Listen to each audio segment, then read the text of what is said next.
Join my show Farage, 7 p.m. till 8 p.m. Monday through Thursday, and there you will get opinion, analysis, debate, and I'll cover stories that nobody else dares to touch. And then for the last 15 minutes, talking pints. We're over a drink. We have a civilized conversation with someone. We very often disagree, but we do it in a grown-up way. Come and join me on Farage.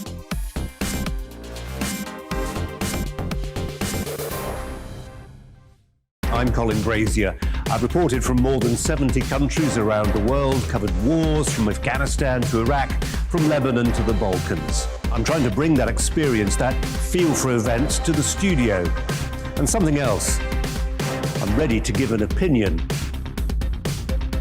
Today's stories with a spark. Brazier from 8 p.m. weekdays on GB News.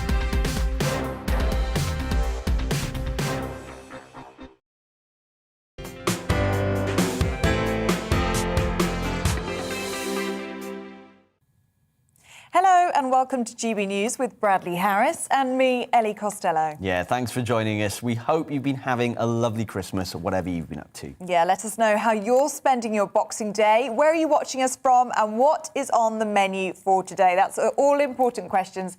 Get in touch, gbviews@gbnews.uk. Yeah, or you can catch us on our socials too. We love to hear from you. Coming up this hour, though, we have the new space race with Colin Brazier. But first, it's the news with Bethany.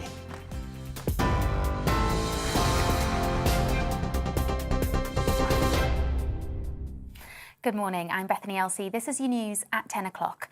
South Africa's Archbishop Desmond Tutu has died aged 90. He was awarded the Nobel Peace Prize in 1984 for his non-violent opposition to apartheid. South Africa's president said he helped liberate the country and that his death marked another chapter of bereavement in the nation's farewell to a generation of outstanding people. New COVID restrictions are being reintroduced across Britain's devolved nations today to try and curb the spread of the new highly infectious Omicron variant. In Scotland, large indoor events will have 1 metre social distancing and they'll be limited to 100 people standing or 200 people sitting. Up to 3 households can meet indoors and outdoors so long as they are also socially distanced. Wales is now under alert level 2 with restrictions being implemented across the hospitality sector. The rule of 6 will be enforced in pubs, cinemas and restaurants where face masks must be worn and contact tracing details will be collected. 2 metre social distancing will return to public places and workspaces. And in Northern Ireland, indoor standing events will be banned and nightclubs will have to close. Up to 6 people can meet in pubs and restaurants. 10 people will be allowed if they are from the same household, and a 2 metre distancing rule will be in place for public spaces, including work offices.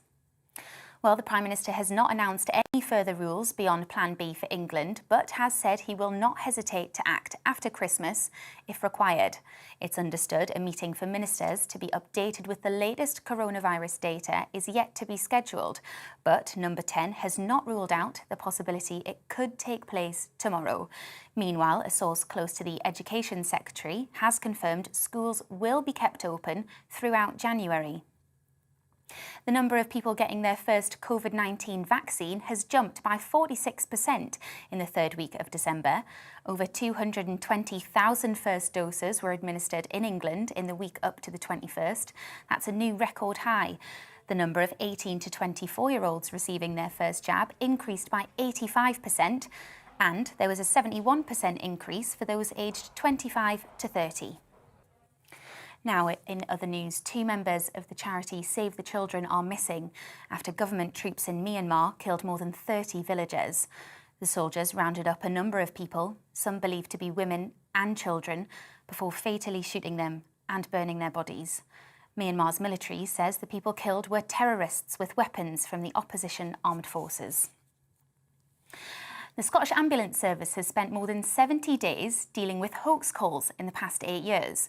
The service received over 4,000 calls that operators define as being malicious. The ambulance service said hoax calls can put lives at risk by taking up valuable resources that are needed to respond to life-threatening situations. And pubs and clubs could enjoy extended opening hours to celebrate the Queen's Platinum Jubilee next year. Under new government plans, venues across England and Wales will be able to serve customers for an extra 2 hours on the bank holiday weekend. The Queen will celebrate her 70th year as monarch on the 5th of June.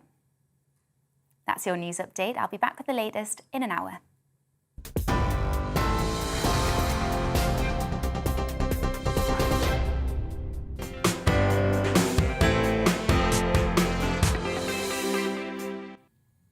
Thanks, Bethany. It's Boxing Day. We hope you're having a lovely day. Today is all about leftovers and, of course, the Boxing Day sales. It is, and we can go live now to our reporter Amelia Harper, who's in central London for us. Amelia, it is pretty wet out there in London. Are there lots of people out and about? How's it looking?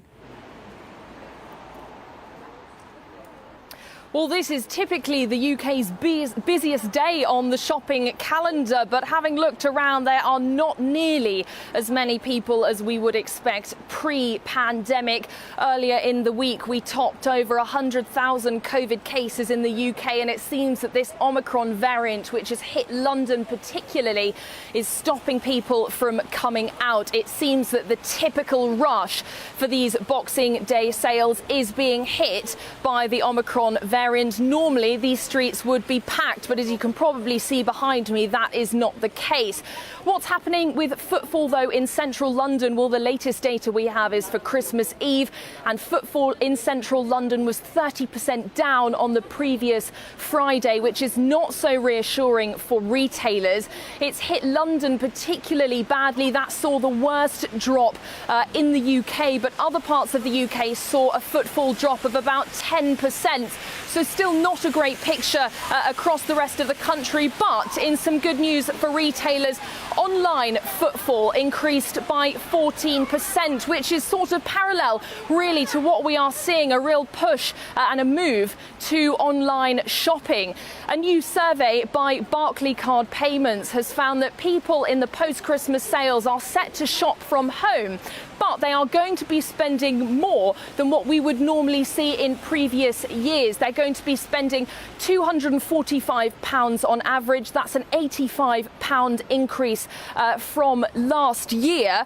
But we know that Rishi Sunak, the Chancellor, has pledged £1 billion of support for hospitality and leisure. However, not much was pledged for retail. And on days like today, when we are waiting to possibly hear of further restrictions, they were ruled out before Christmas, but Boris Johnson said that they may want to bring in some more after Christmas. I'm sure retailers on high streets like this will be slightly concerned if that is the case. And Amelia, what's the sense that you're getting on the high street? What are the shops looking like? Does it look like there's big sales that are going to be happening once these doors open? Are there bargains to be had, or are people best, do you think, to stay dry and shop online? Well, Ellie, it was somewhat biblical here in the last hour, so I think the rain has possibly stopped play a little bit to start the day. But the sales here are just starting to open now. Selfridges just behind me is opening at 11, and most of them, because Oxford Street has its own website, most of them are opening at midday. But I think the sense that I get is that people here are just being a little bit more careful. You can hear mutterings of the word COVID and Omicron and Boxing Day sales. Normally, perhaps you wouldn't see this many people wearing masks out and about as well on London high streets. So the sense that I'm getting is that they are keen, the people here, obviously they have come here to come out and be at these Boxing Day sales, but most people are going to be doing it from home. Yeah, Amelia, I've noticed you've not got any bags of shopping yourself. Are you going to get out later to the shops? What are you thinking of buying? Fill us in. Well, Bradley, I got a lovely scarf from my mother over Christmas. However, the company didn't think to take the tag off, so I might have to be meandering into a shop or two as we do the day. But no, we are consummate professionals here, so it won't be until I'm finished that we might pop into a Selfridges or two, Bradley. Amelia, you might have to for research purposes. Go and check out the sales when you finish and let us know how you get along. Yeah, keep your eyes Thanks so peeled. much, Amelia. Yeah. Thanks for your you. time. I hope you stay dry. That was brilliant. Yeah, What are you gonna be up I to? will be getting out later. Will you? Yeah, I know it's raining. I know it's wet in London and other parts of the UK, but I am going to get out. There are bargains to be I'm had. going to shop till I drop. Oh, good for you, Yeah, I'm Brad. gonna Good do it. for I'm gonna do you. it. Well, I need to relax. I need to not spend any money. I did a very bad job in the whole of December. There's just so- something, tap that card. The moment I tap it, Yeah. that's it. It's for not me. real money. No, It's not magic real money. Yeah, exactly. Now, as we just heard from Amelia, today marks the start of the Boxing Day sales, with plenty of shops opening their doors to the public at 11 a.m. Well, our Yorkshire and Humber reporter Anna Riley is live in Leeds city centre for us. Hi, Anna. Thanks so much for joining us this morning. What are you expecting to see today? Are there lots of people out and about? And what's the weather like up north? Good morning, Ellie and Brad. It's very cold here up north. We've even had a bit of snow here in Yorkshire, and it's still raining at the moment, so lots of people are wrapping up warm that are coming out. Like you've mentioned, with it being a Sunday today on Boxing Day, stores are opening at 11 rather than the 6 a.m. sales we've seen on other days. As you can see behind me, I'm at the Trinity shopping complex in Leeds. It is getting busier now. I've been here since 7, but footfall is increasing. Some people didn't realise that it was 11 o'clock opening for some of the stores. But also, maybe some people haven't realised that big major retailers are also deciding to give their staff a day off today rather than going in. So the shops like Marks and Spencer's, Sainsbury's, they're not opening today. They're giving the staff a day off to put their feet up after all the hard work that they've done in retail across the pandemic.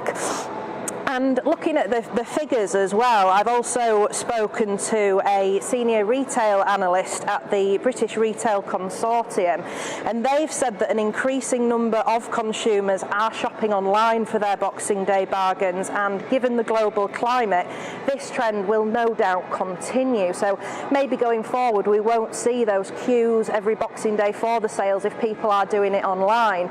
I've been out speaking to some of the shopkeepers here as well at the complex here, and they, including the Apple store, they've actually got people to book online for their slots to come into the store and get their bargains. They said if people queue up, they might be able to get in, but with COVID and the regulations, they feel it's safer for people to book in. So that may be going across lots of shops, other Apple stores across the UK and other stores across the UK. But I'll be here today speaking to shoppers and speaking to retailers about what Boxing Day means for them this year. I do get it why people shop online. It's more convenient. You don't have to you can stay in your pyjamas and order what you want. Yeah. Click of a button and it's done. But there is something about, I'm not sure about you, Ellie, about going into a shop, trying on clothes. If I go into a soap shop, I like to try all the products, Yeah. get my hands stuck in. I do love going to a shop. I'm just wondering, Anna, are you going to be going out shopping today? And what do you think? Are you more of a physical shopper in the store, or do you prefer shopping online? Yes, I have got a couple of gift vouchers to spend, so I could always do that. When my shift finishes, though, of course, not on work time. But yeah, I'm exactly the same as you, Brad, especially with clothes. I always like to try them on rather than ordering online. And I always find it a faff to send things back as well. So if you can try something on in the shop, look at it, feel it, touch it, decide if you like it. I much prefer going into the store than online. I agree. And Anna, you were saying there you had a bit of snow in Yorkshire. So what are we thinking about footfall? I know it's still a bit early before the shops open this morning, but what are you expecting? Do you think Omicron could be making people a little bit nervous, or do you think it'll be the snow that perhaps keeping people away today?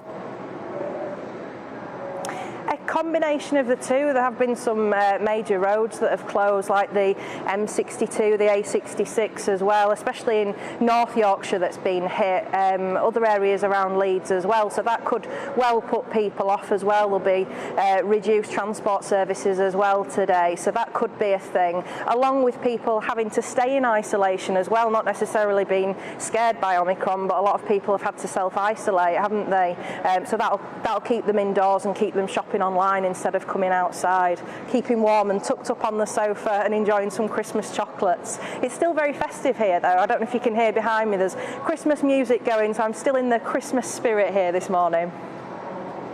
Yeah, we can hear it, Anna, and it looks brilliant as well. Thank you so much. That was Anna Riley, our Yorkshire and Humber reporter, who's going to be bagging some bargains after a shift, which is hope great. she enjoys the sales. Yeah, absolutely. Now, coming up this hour, we have the new space race with Colin Brazier. But first, it's your weather. It's time to remind ourselves there's always another winter. Canary Islands sponsors the weather. Looking ahead to today's weather, and the UK is looking cold in the north with some hill snow, milder elsewhere with cloud and rain. Let's take a look at the details. It will start rather cloudy in the southwest with some bright or sunny spells in places. There will be a few showers for northern coasts and feeling mild for all. However, it will be a cloudy start in the southeast with outbreaks of rain. The cloud will be low, bringing murky conditions and hill fog. Some bright or possibly sunny spells for South Wales, but mostly cloudy here with the odd shower possible. It will be a mild start here too.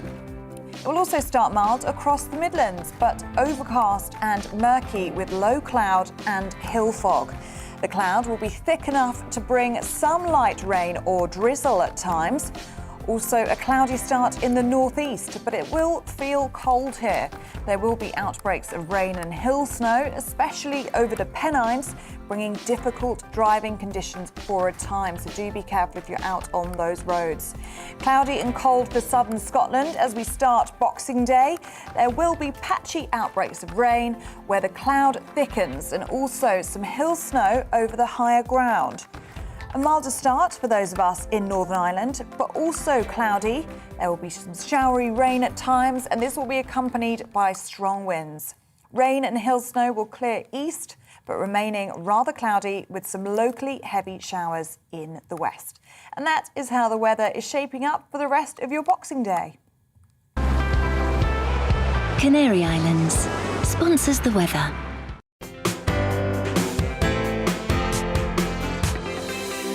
You're watching GB News live across the UK and the world on our digital stream. GB News is Britain's news channel. We are the UK's home of discussion and debate from all perspectives. We are here for you. Don't forget to join our YouTube community by clicking on that subscribe button. And if you want the GB News app, you can click and catch up on programmes anytime. We love to hear from you, so email us. gbviews@gbnews.uk. Thanks for being part of the GB News family. My name is Andrew Doyle. Join me every Sunday evening at 7 p.m. for Free Speech Nation. This is a show where we address current affairs and news stories of the week with the help of two wonderful comedian panellists. I brought in comics because I want to give it a lighter edge, and also they work for less. See you there.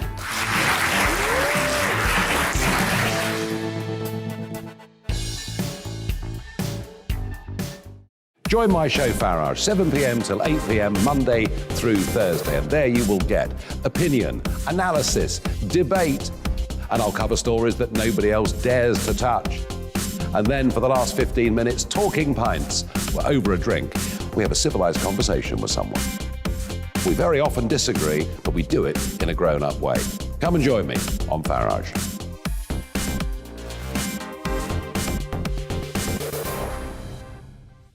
I'm Colin Brazier.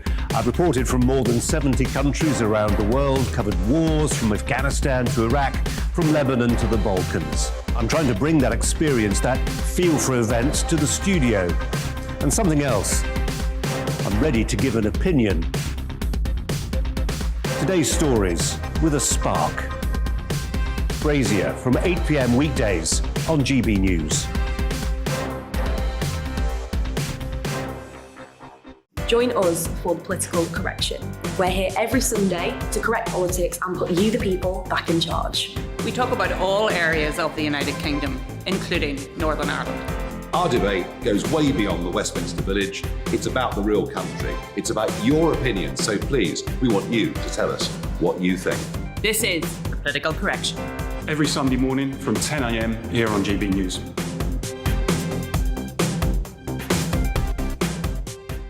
You're watching GB News live across the UK, the world, and our digital stream. GB News is Britain's news channel. We are the UK's home of discussion and debate from all perspectives. We're here for you. Don't forget to join our community by hitting the subscribe button. And download the GB News app so you can click and catch up on programmes anytime. We love to hear from you. Email us at gbviews@gbnews.uk. Thanks for being part of the GB News family.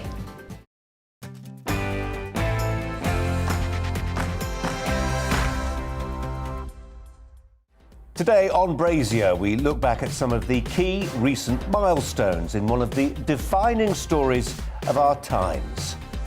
The struggle for space supremacy and tensions with Russia over the ISS. The limitless egos of Elon Musk and his astro baron rivals. And plans by NASA to return to the moon in the next few years. This is Brazier with a special programme on the new space race.